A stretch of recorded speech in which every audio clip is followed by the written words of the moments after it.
Ang bilis ng panahon, sana ganyan din kadaling mag-move on. Naka-move on ka na ba sa kanya? Hindi mo na ba siya iniisip? Hindi mo na ba sinisilip yung phone mo every now and then para tingnan kung nag-message ba siya sa'yo? Hindi mo na ba hinihintay na mag-online siya? Hindi mo na ba binibisita ang kanyang Facebook wall ng iyong partner o mahal?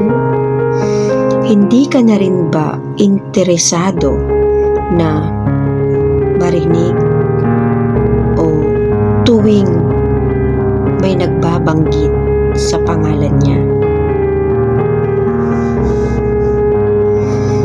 Hindi ka na ba nagiging bitter every time malalaman mong may bago na siyang ka-fling?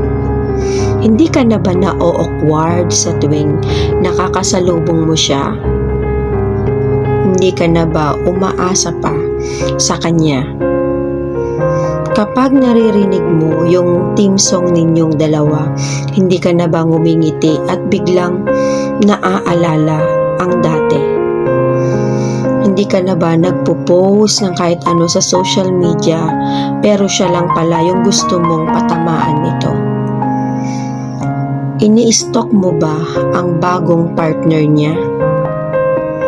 Mahal mo pa ba siya? Maraming mga tanong na akala natin sobrang dali lang sagutin. Pero pag atin itong tinanong sa ating sarili, nahihirapan pala tayo. Mahirap pala na sana nasa process ka na ng pag-move on ay bigla-biglang babalik lahat ng mga alaala. Alam naman natin na masakit, mahirap, at sobrang daming process yung pagdadaanan sa pag-move on. Hindi ganon kadali ang magparaya na mag-move on, lalo na't naging tapat ka sa taong niloko ka. Mahirap dahil maraming mga pagsubok ngayon na pagdaanan ninyong dalawa at mga masasayang araw na tila ba'y nasayang lang dahil bumitaw siya. Mahirap dahil kahit anong pilit mong kalimutan siya at kalimutan yung sakit na binigay niya, naaalala mo pa rin yung mga masasayang araw at pagmamahal na pinagsaluhan yung dalawa. Hindi basta-bastang masasabi ng iba kung paano ka makaka-move on o di kaya'y makalimutan siya dahil hindi nila alam kung gaano mo siya minahal. Pero at some point, masasabi mo na tama rin pala sila.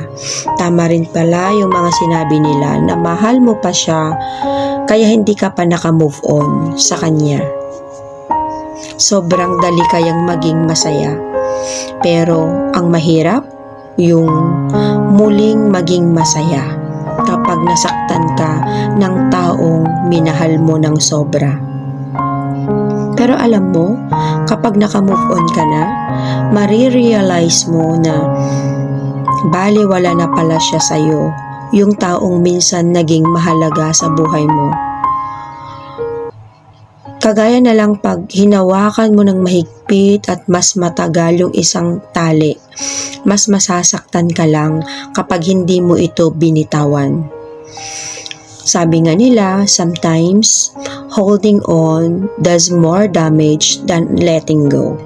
At sabi din nila, in the process of letting go, you will lose many things from the past, but you will find yourself.